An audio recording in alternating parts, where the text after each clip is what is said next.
Shalom dan selamat pagi. Berjumpa lagi kita di hari kedua ataupun Selasa pada minggu ini, dan tajuk perkongsian saya pada pagi ini iaitu apakah keinginan hati anda? Apakah keinginan hati anda? Saudara-saudari sekalian, adakah baik jika kita mempunyai keinginan terhadap sesuatu? Ya, adakah baik jika kita mempunyai keinginan terhadap sesuatu? Saya membaca dalam 1 Raja-Raja bab 3 ayat 5. Tetapi pada malam itu Tuhan menampakkan diri kepada Raja Salomo dalam mimpi dan bertanya kepadanya, "Apakah yang engkau ingin aku berikan kepadamu?" Saya ulang, "Apakah yang engkau ingin aku berikan kepadamu?" Saudara-saudari sekalian, Tuhan Allah mahu tahu apakah keinginan hati Raja Salomo.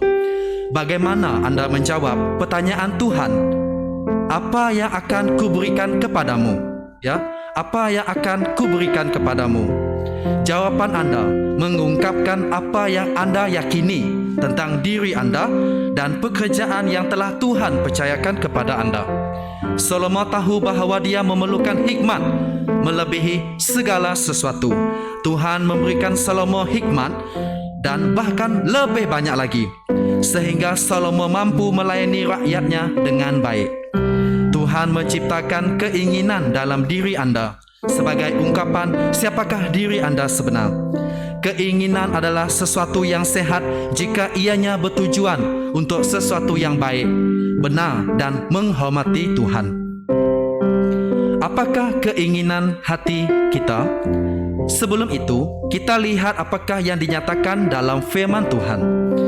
Si pemazmur berkata, "Siapa lagi yang aku miliki di syurga kecuali Engkau? Tiada lagi yang aku inginkan di bumi ini selain Engkau." Mazmur 73 ayat 25. Jika kita melihat dalam terjemahan bahasa Inggris, ia menulis I desire you, ya, I desire you, ataupun saya menginginkan engkau. Saudara-saudari sekalian, Yesaya 26 ayat 8 berkata, "Kami menurut kehendakmu dan berharap kepadamu. Hanya engkau yang kami rindu." Ya, hanya engkau yang kami rindu. Kalau kita melihat dalam versi bahasa Inggris, lebih jelas maksudnya iaitu desire, ya, iaitu desire ataupun keinginan dalam bahasa Malaysia. Saya ingin membaca dalam bahasa Inggris, ya. "Lord, we show our trust in you by obeying your laws. Our heart's desire is to glorify your name." Ya. Jika hati kita benar-benar ingin mencari Tuhan, kita akan menemuinya. Yes, Yeremia bab 29 ayat 13 berkata, kamu akan mencari aku dan kamu akan menemui aku kerana kamu mencari aku dengan sepenuh hati." Keinginan terbesar anda, keinginan terbesar kita haruslah terhadap perhubungan dengan Tuhan. Ini akan mempengaruhi keinginan kita, saya dan anda yang lain. Janganlah biarkan dosa. Janganlah biarkan dosa menguasai hidup kamu yang fana, supaya kamu tidak mengikut keinginan hati yang jahat. Ya, supaya kamu tidak mengikut keinginan hati yang jahat. Roma bab 6 ayat 12. Pastikan apapun yang anda inginkan, apapun yang kita inginkan adalah benar, selari atau sesuai dengan firman Tuhan dan tidak melukai orang lain. Jadi, saudara-saudari sekalian, bagaimana kita menghindari daripada keinginan yang jahat? Bagaimana kita menghindari daripada keinginan yang jahat? Pertama, kita sibukkan diri dengan melakukan perkara yang baik. Yakobus bab 3 ayat 13. Adakah antara kamu seorang yang bijak dan pandai?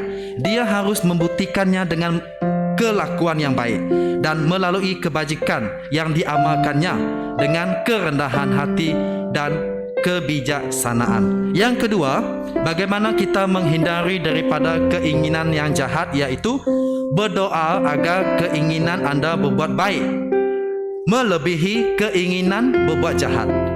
berdoa agar keinginan anda berbuat baik melebihi keinginan berbuat jahat. Matius bab 6 ayat 13. Janganlah biarkan kami kehilangan iman ketika dicobai, tetapi selamatkanlah kami daripada kuasa si jahat. Jadi inilah doa kita.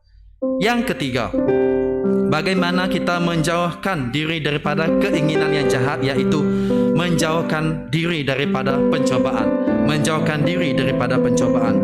Saya membaca dalam 2 Tawarikh bab 34 ayat 33. 2 Tawarikh bab 34 ayat 33 menulis, Raja Yosia memusnahkan semua berhala yang menjijikkan yang terdapat di seluruh wilayah orang Israel.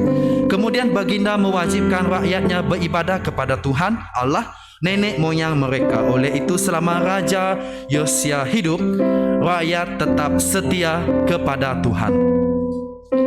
Dalam teks ini menunjukkan bagaimana Raja Yosia menghargai firman Tuhan. Dia tetap pendirian dan mengumpulkan rakyatnya bersama-sama beribadah kepada Tuhan, mendengar, membaca, mentaati dan memegang firman Tuhan itu dengan komitmen agar tidak terjatuh kepada pencobaan. Bagaimana pula dengan kita? Bagaimana pula dengan anda, saudara-saudari sekalian?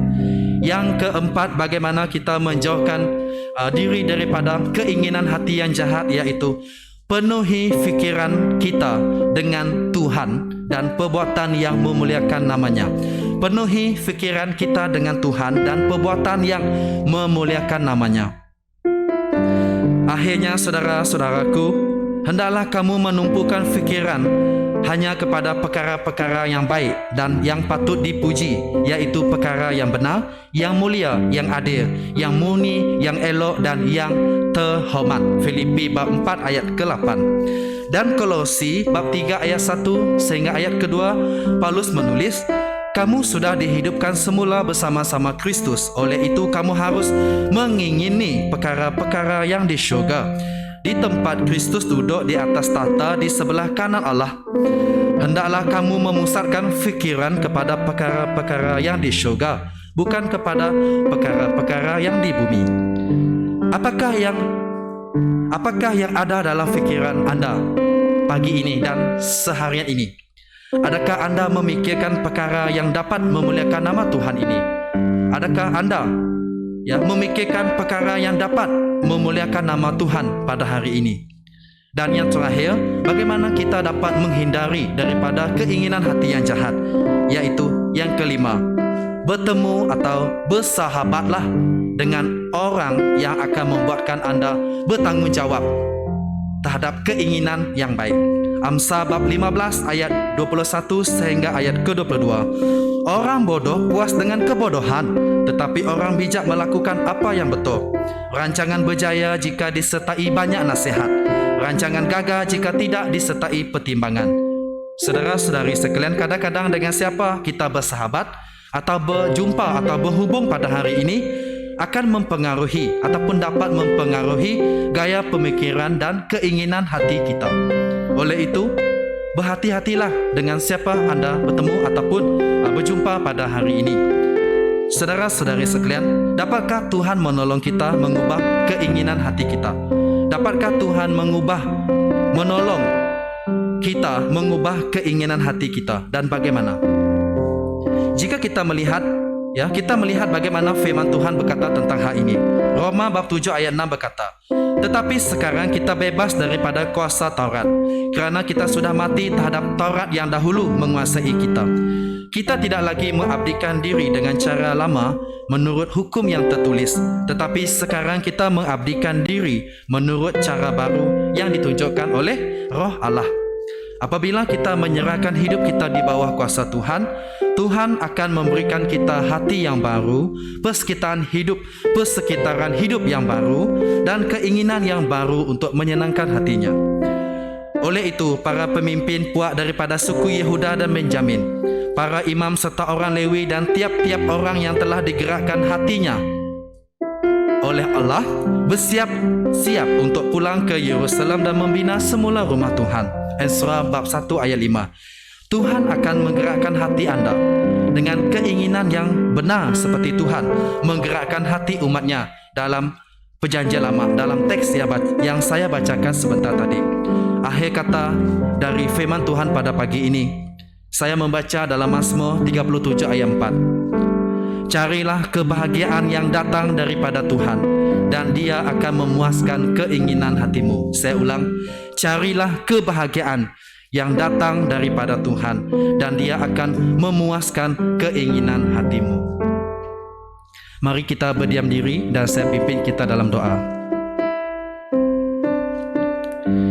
Ya Tuhan, pada pagi ini kami sekali lagi bersyukur kepada Tuhan karena kami dapat menyanyikan pujian dan berdoa kepada Tuhan pada pagi ini. Inilah kerinduan kami ya Tuhan. Segenap hati kami ingin menyembah-Mu dan seluruh jiwa kami mau memuji-Mu ya Tuhan.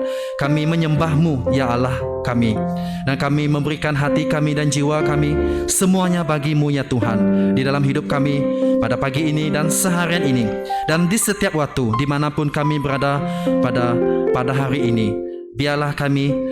Biarlah Tuhan menyatakan jalan-Mu kepada kami ya Tuhan.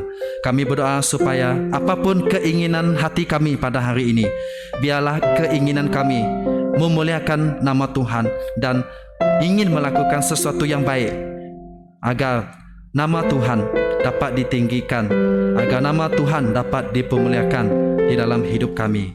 Terima kasih Tuhan untuk renungan firman Tuhan pada pagi ini. Dalam nama Yesus kami telah berdoa. Amin.